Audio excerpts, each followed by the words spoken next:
สบายดีพี่น้องมาตลาดเบิดเงินเอาย่างมือย่างมือหลายคนสำเร็จเอ้าสองแม่ลูกพอดีโอ้ยปูยังโมเบิดพี่น้องเลยยังลูกกับเมียเมื่อเห็นวันเกิดนางแปรพี่น้องเลยวันเกิดซาวแปรมาซื้อของไปเห็ดกินน่าสิเป็นข้าวปุ้นมื้ออื่นนะแท็กซี่ได้อีกยังแหละปลายังทำหน่อยนี่กัดเบ็ดทานอยู่บ่นี่ สำหรับไปแค่ เห็ดกระงามเลยเนาะขอทานหน่อยเด้อ ปลายังนี่นะ ปลาซิวปลากระแตงปลา ปลากระแตง ง งามเลยเนาะอาหารตามฤดูกาลพี่น้องเลยงามเลยขอถ่ายวิดีโอหน่อยเด้อ น่าได้บ่เป็นยัง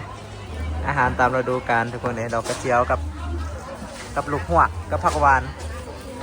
ของคู่กันคนบนโต๊ะก็มีดอกกระเจียวเนาะ ช่วงสงกรานต์นี่แม่ค้าก็สิพักในสักหน่อยบ่หลายคนปานใดแล้วสงกรานต์ไปแล้วก็ต่อกับสิกรรมมาขายเป็นปกติแต่ว่าช่วงนี้นะผู้ได้ขายก็ได้ขายดีถ้าจะเอามาซื้อของกินไปเฮ็ดกินเลี้ยงนะช่วงเทศกาลสงกรานต์ปีใหม่ลาวอันนี้แม่เป้งบ้านในขัวแล้วเนาะ อันนี้ไข่มันมีทั้งไข่ทั้งแม่พร้อมอาหารตามฤดูกาล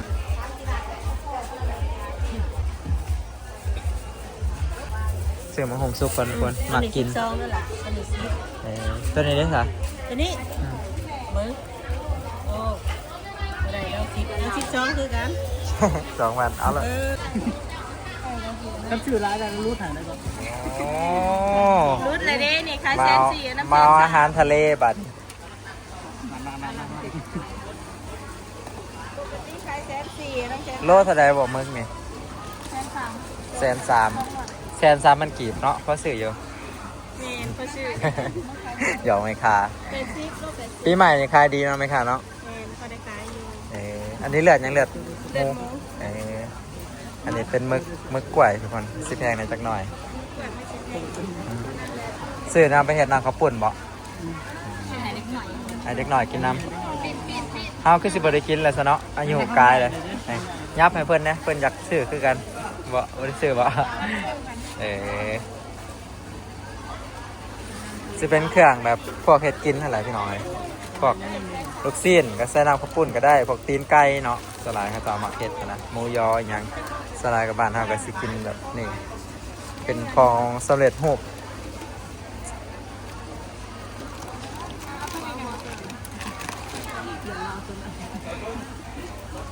อันนี้นะกินหลายบ่ได้อันนี้นะมันเบิดเงินและเบิดเงินสื่อหลาย ทีเดียวเป็นยังไง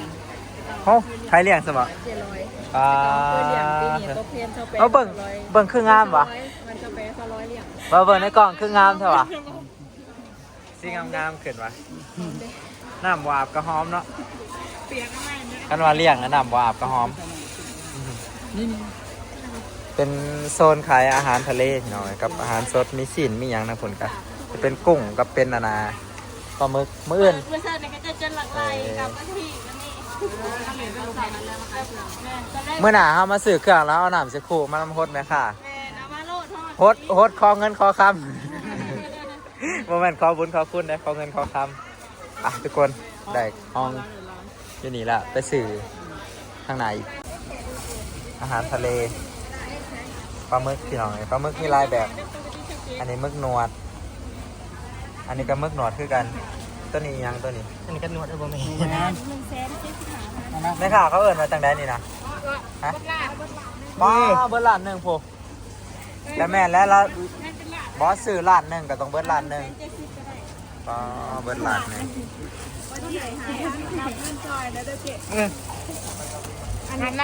ลำรวยเด้อ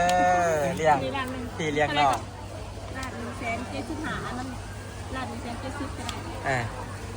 แม่ข่ารุดแต่ขันย่องแม่ข่างามแห่งล้าน100,007,000กีบบ างเที่ยกับมันมีบางเที่ยกับมีแต่ร้านเดียวมันตายมันแล้วบ่เอาเชื่อไหมก็เชื่อไหม ฮะ แล้วสิรู้ไทยเองได้ แม่ข่ารุดดีขนาดทุกคน แ ก็ต้องซื้อ อ่ะต้น เดินเดินมาเดิน ต้น ท่านนักเราไปไหวรถเด้อ พี่ขึ้นรถขึ้น เขาบ่หลายคนไปได้ดอกเนาะมากะบ่หลายคนไปได้ ไปกันเด้อโอเคเกือบครึ่งตลาด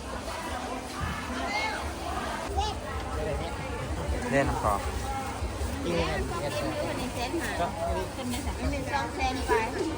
ต้นหินมาทำต้นหินมาเส้นหาย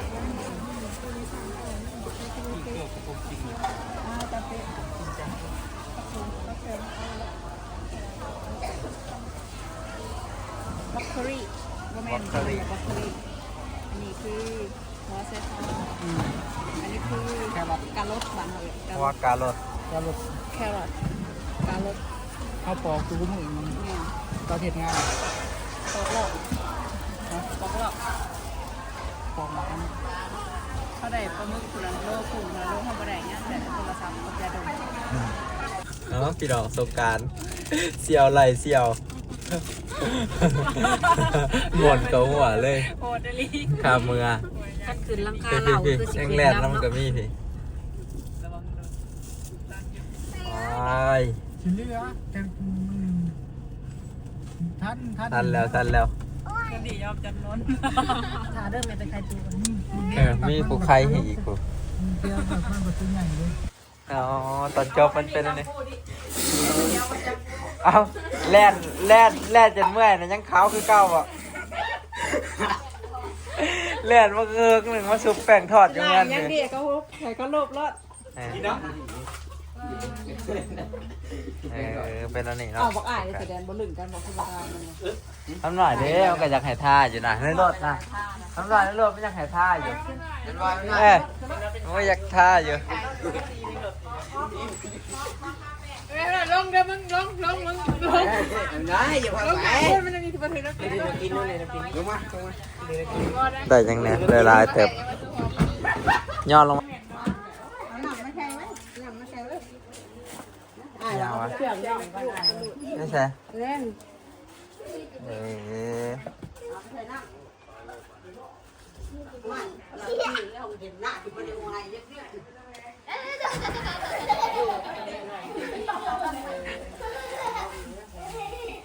ตายแล้วมือสงกรารหญ้าเพิ่นได้ของลิ้นให้ลูกหลายหลานเพิ่นขึ้นดูโอ้ใส่น้ำมันก็คักแล้วนี่คักเถอะวะขอบใจหญ้าไปขอบใจร้านก็บอกเป็นแต่เขาแนวซื้อให้เบิดเงินหลายก็บอกเป็นแหละไปนบขอบใจหญ้าไปนบขอบใจหญ้าไปเอ้ยหญ้าเพิ่นซื้อแนวมันหล่อร้านเพิ่นซื้อแนวมันหล่อร้านเพิ่นก็หน้าบ้านเลยแหละ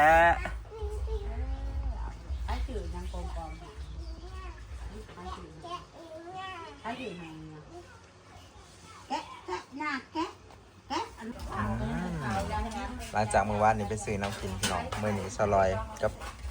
ทีมงานเอื้อยแม่นางกิ่ง6เมนูแซ่บๆผูกแขนให้อีแม่กับอีพ่อต้มเป็ดแต่ก็จักต้มอีหยังอันนี้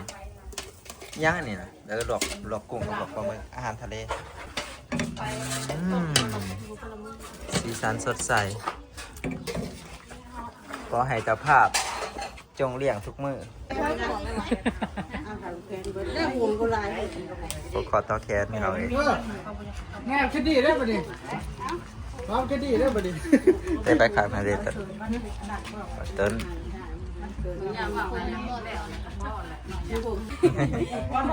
ใช่เคยต่างประเทศ อยู่อะไรเคยรวยบอกเคยโกงก็รวยบอกเคยค้างเคยลอยก็รวยบอก อยู่ดีมีแฮงมันยืน มาสิชมอ๋อผู้หันเป๊ะทักว่าผ่านได้นะพ่อแม่ หาเงินหาพ่อหาแม่ เด้อ ได้พี่อ้ายมาใช้หน้าเด้อได้พี่อ้ายมาเมคฟาร์มเด้อมาเห็ดนา ตาถือคอยสมพรผักเอาให้มัน มาผูกแขน โอ้ลูกไผ่เอาเงินให้ไม่น่าเลยโอ้ย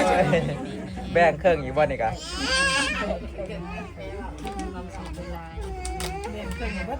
ลานไปแล้ว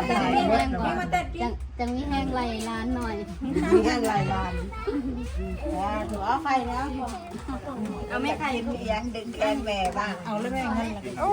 กินเขาวันนี้มัน อาหารการกินหลายพี่น้องเลยขอบใจเด้อผู้ที่อยู่เบื้องหลังอาหารการกินไอรี่จาก USA ขอให้เจริญรุ่งเรืองขอให้หาเงินหาคำได้หลายสุขภาพแข็งแรงปีใหม่เด้อไอที่ว่าสนับสนุนอาหารการกินเลี้ยงทีมงานเลี้ยงอีพ่ออีแม่เลี้ยงป้าเลี้ยงลุง เลี้ยงน้าบ่าวเลี้ยงเบิร์ดทุกคนเลยอาหารการกินวันนี้ก็เป็นอาหารทะเลกับกุ้งพี่น้องไอ้คนกันขอบใจหลายๆเด้อแต่ก็ขอบใจทุกคนนำที่เขามาเบิ่งคลิปพี่น้องสบายดีปีใหม่ขอให้ทุกคนมีแต่ความสุขเจริญในหน้าที่การงานเฮ็ดอิหยังกะให้ราบรื่นเบิดพี่น้องปี 2568 หรือว่า 2026 พี่น้อง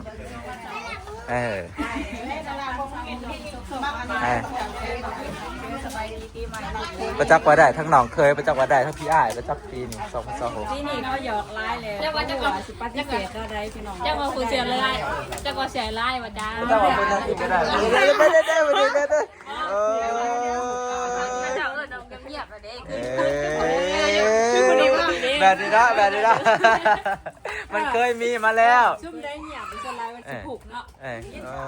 อันสิประมาณนี้ไปกินเขาเดือน8โอ้8 2 คนบ่ สองคนสองไก่ ไปกินข้าวหอนยำกินแล้วพี่น้องมาเด้อกินน้ำกันผู้บางคนกับพัวบ่อยู่พัวไปซิดเบ็ดสงกรานต์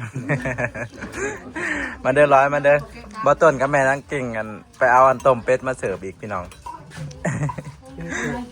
เดี๋ยวต้มเป็ดมาเสิร์ฟอีก2 คนอาหารลายดีพี่น้องเลยแนมเห็นซื่อๆกับอิ่มตาอิ่มใจแล้วแซ่บอยู่เด้บ่ได้สมเกินไปแล้วก็บ่เผ็ดแซ่บเบิดทุกอย่างเฮิงกินเธอหนึ่งแซ่บกว่าหมูกระทะแบบนี้ มากกินนี่น้องติดน้ำเย็นที่แม่เราเสิร์ฟทางนั้นพี่น้องทางนั้นกับผ้าขาวใหญ่มาเด้อต้นเด้อมาเด้อแม่กิ่งเด้อนางแปรนำเนาะเป็นผู้ไปเสิร์ฟ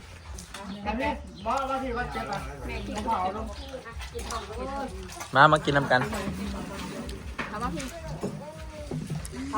มึกเนื้อตัวแซ่บๆพี่น้องเลยมึกใหญ่เอาลงเหรอครับโอ้ลูกชิ้นก็มี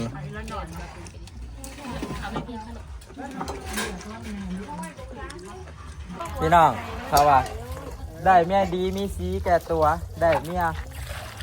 สัวให้พัวหลังสวยแต่ว่าอันนี้เมียดีเมียหลังสวยให้ก็หยอกกันจะเสียเด้อพี่น้อง